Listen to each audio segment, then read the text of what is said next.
Hindi news में दर्शकों को आवाज देने वाला शो घंटी बजाओ लेकर आ गया हूं। आप एक ऐसा शो देख रहे हैं जिसमें केवल टीवी नहीं बोलता, दर्शक भी बोलता है। दर्शक की आवाज को दुनिया सुने, इसीलिए हम अपनी प्रमुख स्टोरी, कवर स्टोरी दिखाने के बाद सवाल खड़ा करेंगे, फिर एक फोन नंबर 8080740000 दिखाएंगे। दर्शक इस नंबर पर मिस्ड कॉल देकर, मिस्ड कॉल के बाद आप उसी फोन पर मैसेज आएगा, मैसेज में एक लिंक होगा, लिंक को खोलने पर एक फॉर्म आएगा जिसमें आप अपना नाम, पता और दूसरी पूछी गई बातें भरें। आपके पास कोई अपना वीडियो संदेश है तो बताई गई जगह पर उसे अपलोड करें और हमें भेज दें। हम आज के संदेश को कल के शो में दिखाएंगे। तो आइए अब देखते हैं वो खबर जो आपकी सुरक्षा से जुड़ी है। मुद्दा आज सुप्रीम कोर्ट में उठा है। अदालत ने देश के सभी राज्यों से एक सवाल पूछा है कि क्या जनता की रक्षक पुलिस वाले इतने कम क्यों हैं। तो फोन उठाइए और यह खबर देखिए। 5 साल में एक बार नहीं, राष्ट्र निर्माण में रोज करें मतदान। देश में पुलिस इतनी कम क्यों है? देख लेना, किसी पुलिस वाले से जरूर सांठ-गांठ रही होगी। किसी पुलिस वाले के कारण ही ये क्राइम हुआ होगा, ऐसा आपने भी कई बार सोचा होगा और कहा होगा। लेकिन आज जो खबर आई है उसे देखकर आपको पता चलेगा कि वास्तविकता में आखिर देश की पुलिस को किसने पैदल कर रखा है। परित्राणाय साधुनाम विनाशाय च दुष्कृताम, यानी सज्जनों का उद्धार करना और दुष्टों का विनाश करना। देश की पुलिस यही तो करना चाहती है, लेकिन क्यों नहीं कर पाती? क्या आपने इस बारे में कभी सोचा है? आज देश की सबसे बड़ी अदालत से ऐसी खबर आई जिसके बाद आप इस बारे में भी सोचेंगे। आपकी सुरक्षा के नाम पर जो पुलिस वाले भर्ती हुए, उन्हें वीवीआईपी के घर के आगे खड़े होने के लिए मजबूर कर दिया गया। फिर कैसे राजनेताओं ने पुलिस को लाचार, बेसहारा और बेदम कर दिया, ये आज हम आपको बताएंगे, क्योंकि पुलिस को पैदल करने वालों की आज घंटी बजेगी। पुलिस वाले जो एक टूटा फूटा हेलमेट पहनकर जनता का पथराव रोकने के लिए सड़कों पर उतरते हैं, अपराधियों की AK-47 का मुकाबला अपनी लकड़ी के डंडे से करते हैं, उन पुलिस वालों को जब सरकारों ने मजबूत नहीं कर रखा है तो देश में हम और आप कैसे सुरक्षित रह पाएंगे? इसी से जुड़ी एक बहुत अहम खबर हम आपको बताने जा रहे हैं। चुनावी मौसम में रोज एक पार्टी अपना घोषणा पत्र लहरा रही है। कोई पार्टी नहीं जो इस बात का दम ना भर रही हो कि हम सरकार में आएंगे तो राज्य में कानून व्यवस्था का राम राज्य ला देंगे। और आने वाले समय में सरकार बनेगी तो आपके 10वें 12वें की पढ़ाई और भाग करके दिखा देना आप, और आप सीधे सीधे भर्ती हो जाएंगे। ये इंतजाम हम नौजवानों के लिए करने जा रहे हैं। उत्तर प्रदेश की जनता को इन्होंने बढ़िया कानून व्यवस्था नहीं दी। लेकिन सरकारें और राजनेता आपसे एक झूठ छिपाते हैं जो सुप्रीम कोर्ट में आज सामने आया और हम आपको बताना बेहद जरूरी समझते हैं। देश में 5,42,000 पुलिस वालों की कमी है। दावा है कि आज की तारीख में देश में पुलिस वालों की कमी 7 लाख तक पहुंच गई है। आज सुप्रीम कोर्ट ने सभी राज्यों के गृह सचिवों को नोटिस दिया है। सुप्रीम कोर्ट ने कहा है कि राज्यों में कितने पुलिस वाले कम हैं, इसका 4 हफ्ते में हलफनामा दिया जाए। इसलिए आज देश के मुख्य न्यायाधीश जस्टिस JS खेहर को यह कहना पड़ा कि अगर कानून व्यवस्था मजबूत करनी है तो पुलिस के खाली पड़े सभी पदों को भरना होगा। आखिर इतने कम स्टाफ के साथ कानून व्यवस्था को कैसे दुरुस्त रखा जा सकता है? कितनी शोचनीय स्थिति है कि माननीय सर्वोच्च न्यायालय को हस्तक्षेप करना पड़ रहा है कि आप अपने घर की व्यवस्था ठीक करें। ये वैकेंसीज या रिक्तियां 100, 200, 1000 में नहीं है, ये 5.5 लाख से ऊपर है, और ये भी आंकड़े पहले हैं। आज की तारीख में आपकी रिक्तियां कम से कम 7 लाख होंगी। अब यहाँ जरूरी हो जाता है आपको फौरन इस बात का एहसास हम करा दें कि आपकी सुरक्षा में कितनी बड़ी कोताही सरकारें बरत रही हैं, जिसके कारण आज सुप्रीम कोर्ट को भी गंभीर होना पड़ा। 26 जुलाई 2016 को लोकसभा में जो सरकार ने बताया उसे समझिए। सरकार खुद कहती है कि 2015 तक देश में 5 लाख पुलिस वालों की कमी रही। देश में 720 आम लोगों की सुरक्षा के लिए जहां सिर्फ एक पुलिस वाला होता है, वहीं police research and development bureau के आंकड़े कहते हैं देश में रसूख वालों और वीआईपी की सुरक्षा में प्रति व्यक्ति 3 पुलिस वाले लगे हुए हैं। शायद यही वजह है कि राजनेता आपको ये नहीं बताते हैं कि आपकी सुरक्षा करने वाले कितने पुलिस वालों की कमी है। देश में पुलिस की भर्तियां होती भी हैं तो नेता घूस ले लेते हैं और भर्तियां दोबारा फंस जाती हैं। इसलिए आज आपको ये पता चलेगा कि किसने कैसे, कहां, क्यों और कब से पुलिस को पैदल कर रखा है। पुलिस की घंटी बजाने वालों की घंटी बजाने के लिए आपको सबसे पहले यूपी ले चलेंगे और यह भी बताएंगे कि सबसे पहले उत्तर प्रदेश क्यों, लेकिन अभी बारी आपकी है। आपकी सुरक्षा से जुड़ी खबर में आपको भी आवाज उठाने का मौका एबीपी न्यूज दे रहा है। इस मौके को गंवाइएगा मत। पुलिस भर्ती में कोताही करने वाले राजनेताओं पर कार्रवाई होनी चाहिए कि नहीं? अगर आप एबीपी न्यूज के सवाल से सहमत हैं तो हमें अभी 8080740000 पर मिस कॉल दें।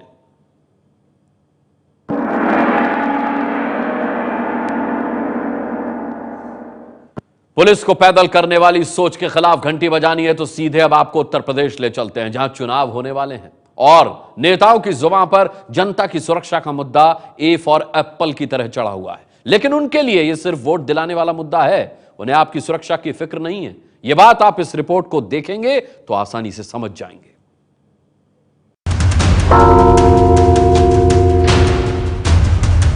20 करोड़ की आबादी वाला उत्तर प्रदेश, जहां किसी और की नहीं बल्कि सीएजी की रिपोर्ट कहती है कि 5 साल के भीतर 2011 से 2015 के बीच महिलाओं से जुड़ा अपराध 61% बढ़ा है।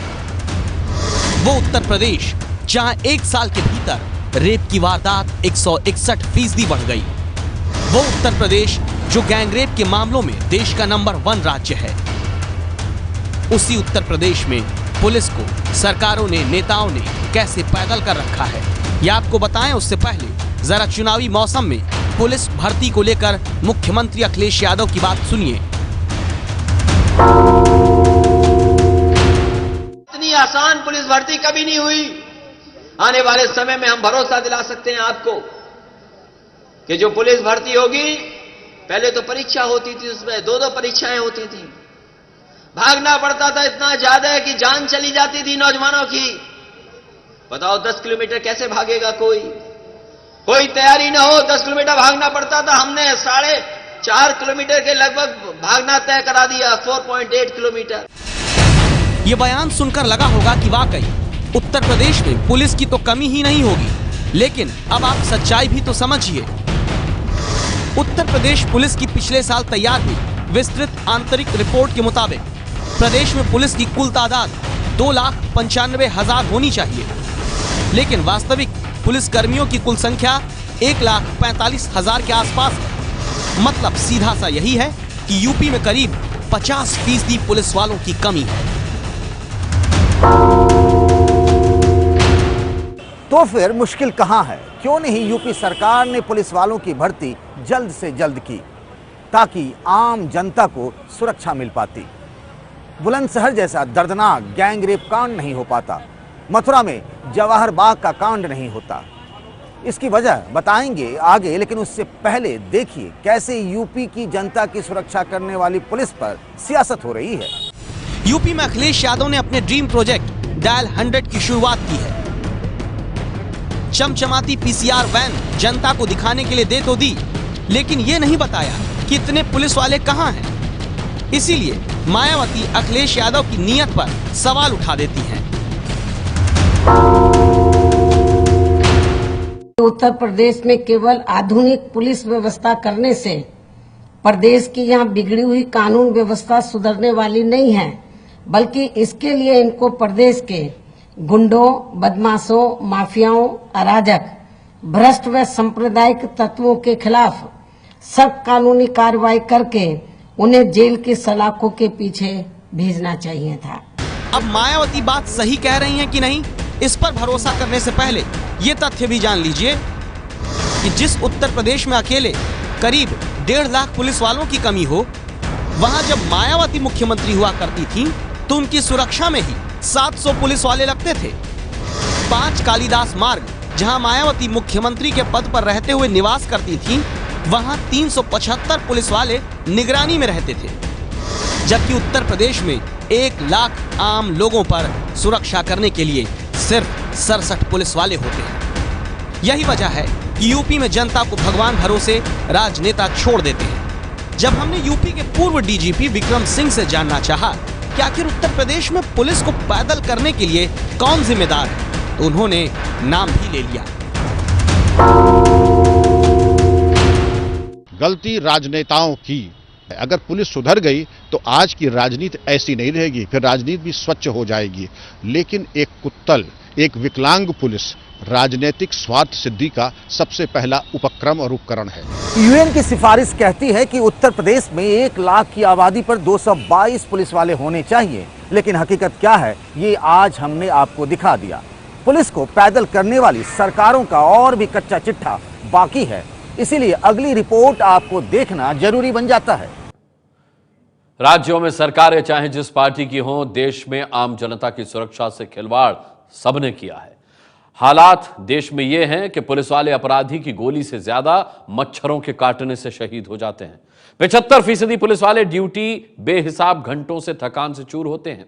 ऐसे पुलिस वाले जनता की कैसे सुनेंगे?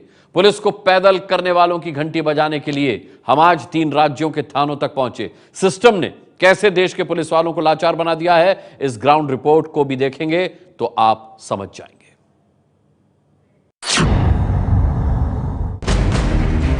ये टूटी हुई छत देखिए, ईंट के जरिए खड़े इस तख्त को देखिए, उखड़ी हुई दीवारें देखिए,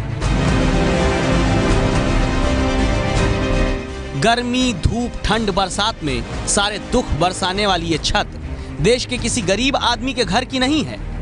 ये बिहार के जहानाबाद में नक्सलियों से मुंहतोड़ मुकाबला करने को तैनात पुलिस वालों का थाना भेलावर है। सरकार इसे थाना कहती होगी, लेकिन ये खंडहर है जहां पुलिस वालों को मरता छोड़कर राजनेता चैन की नींद सो रहे हैं। बारिश होता है तो छतरी ओढ़ करके भी चाहे कि ड्यूटी कर लें तो अभी नहीं हो पा रहा है। यहाँ पर इतना दिक्कत है कि पूरा पानी बिस्तर पर टपकता है सर। जो खाने वाला बर्तन है उसको हम लोग बिस्तर पर लगा देते हैं, उसी में टपकता है, तो फिर खाना किस में बनाएंगे? अगर आपके मन में सवाल पैदा हुआ हो कि भाई ये तो इंटीरियर का मामला है, शायद इसलिए यहाँ तक सरकार की निगाह न गई हो, तो आपको अभी भोपाल और महाराष्ट्र के वर्धा भी ले चलेंगे। लेकिन पहले ये समझ लीजिए कि कितना पैदल किया जा चुका है देश की पुलिस को। Bureau of police research and development की ताज़ा रिपोर्ट कहती है कि देश में 188 ऐसे पुलिस स्टेशन हैं जिनमें कोई भी वाहन नहीं। वहीं 402 पुलिस स्टेशन देश के ऐसे हैं जिनमें टेलीफोन की लाइन तक नहीं। इसके अलावा 134 थानों के पास वायरलेस सेट तक नहीं है और 65 थानों के पास ना तो वायरलेस सेट है और ना ही टेलीफोन लाइन। तो क्या कमी सिर्फ पैसों की है या फिर नेताओं की सोच में कमी है? इस बारे में हमें सच बताया पूर्व गृह सचिव आर.के. सिंह ने। मूलतः सिर्फ इनएफिशिएंसी के कारण स्टेट गवर्नमेंट्स के ये बिल्कुल इस ओर ध्यान नहीं देने के कारण, उनको कोई चिंता ही नहीं, उसमें बहुत कुछ नहीं करना है। आर.के. सिंह जो कह रहे हैं उसमें सच्चाई है। इसकी तस्दीक करती कुछ और तस्वीरें एबीपी न्यूज के पास हैं। देखिए इस घर को, टूटी फूटी दीवार, उखड़ी हुई बिजली की लाइन, जो बताती है कि इस घर में रहना कितना मुश्किल होगा। लेकिन ये घर किसी और का नहीं, महाराष्ट्र के उन पुलिस वालों का है जो 15-15 दिन बिना छुट्टी लिए बेहिसाब घंटों तक जनता की सुरक्षा में तैनात रहते हैं, जिनकी पत्नियों ने सिस्टम के डर के कारण अपना चेहरा छुपाने की शर्त पर हमसे दर्द साझा किया। क्वार्टर में हमारी वापर भी नहीं थी, बहुत छोटे हो रहे क्वार्टर, और क्या बोलते हैं टॉयलेट वगैरह, संडास वगैरह है नहीं।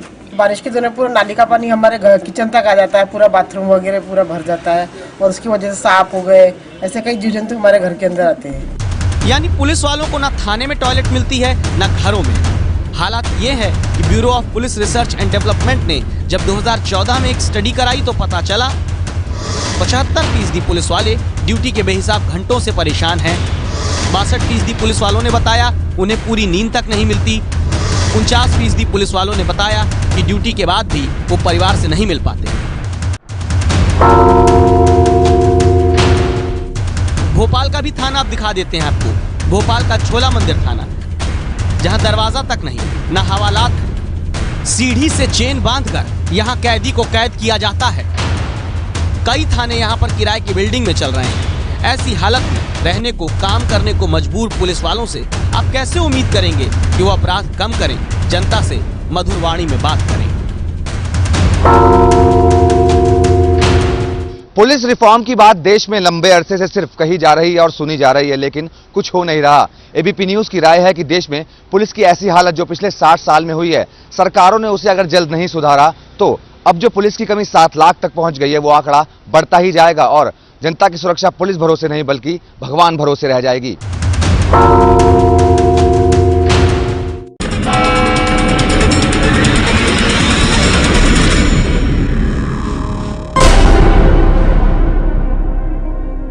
यूपी में जितने हथियार पुलिस के पास नहीं है, उससे ज्यादा तो जनता के पास है।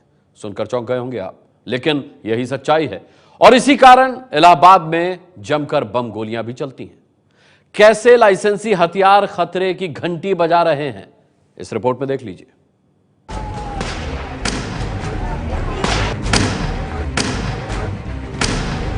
यूपी की नींद उड़ाने वाली 2 तस्वीरें देखिए।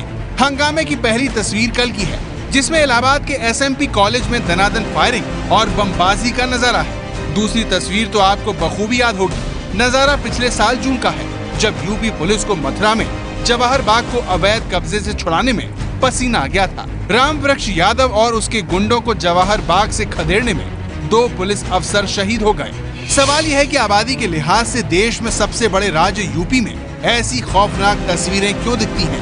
पुलिस ऐसे मौकों पर बेबस लाचार क्यों दिखती है?